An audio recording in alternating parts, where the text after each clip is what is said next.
polgári pártnak a hivatalos szólapja valami diverzió, ezért rögtön jeleztem az LPP képviselőnek, és jeleztem azt is, hogy ma lehetőségük van, mivel nekem ugye meghirdetett sajtótájékoztatón volt, lehetőségük van erre reagálni, ezért van itt az MPP megyei elnöke, és akkor én át is adom a szót, hogy elmondani az MPP vélemény erről a szóval.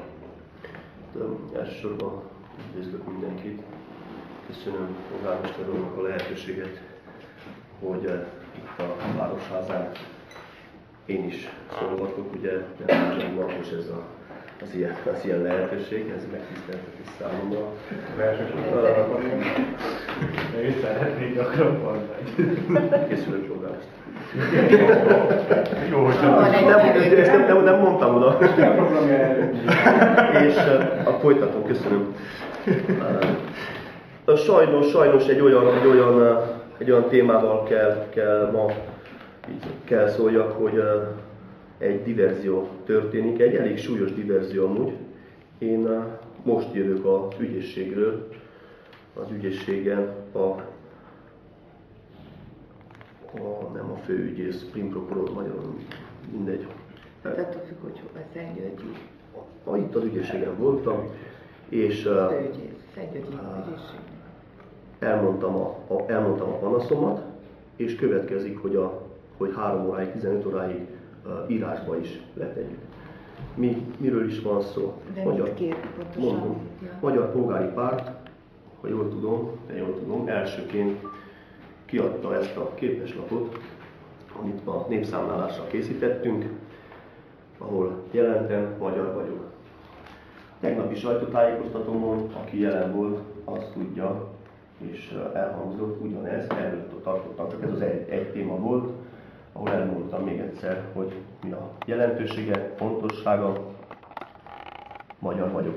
Így fejeztem be. Az este megtörtént az a kellemetlen dolog, hogy ismeretlen személyek számomra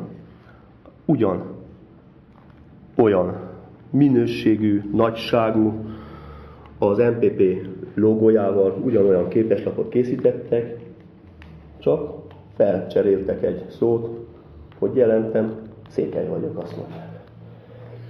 Ez egy súlyos diverzió. Szerintem két cél van. Az első cél az, hogy megoszták a magyarságot, ez a fő céluk, hogy megoszták a magyarságot, és a második cél az, hogy a Magyar Polgári Pártot valahogy ellehetetlenítsük, üssük. És miért jelenik meg ez Szentgyörgyön? Azért jelenik meg Szentgyörgyön, mert úgy gondolom el, hogy itt Szentgyörgyön és Háromszéken elég mozgalmasak vagyunk, dolgozunk, próbáljuk a nemzeti ügyeket, én jó magam próbálom a nemzeti ügyeket olyan irányba terelni, hogy az igazán jó legyen a magyarságnak, Székelységnek, Székelyföldnek. Én nem tudom, hogy ezt ki tehette, de elolvastam a hátát. És mikor azt mondja, hogy vállaljad nemzeted az októberi népszámláláson, számomra nem magyar anyanyelvű készítette, ugyanis nem helyesen van írva. Ha megnézzük a Magyar Polgári Pártnak a szórólapját, az mindenhol azt mondja, hogy vállald. Itt meg azt írják, hogy vállaljad. Ez egy diverzió.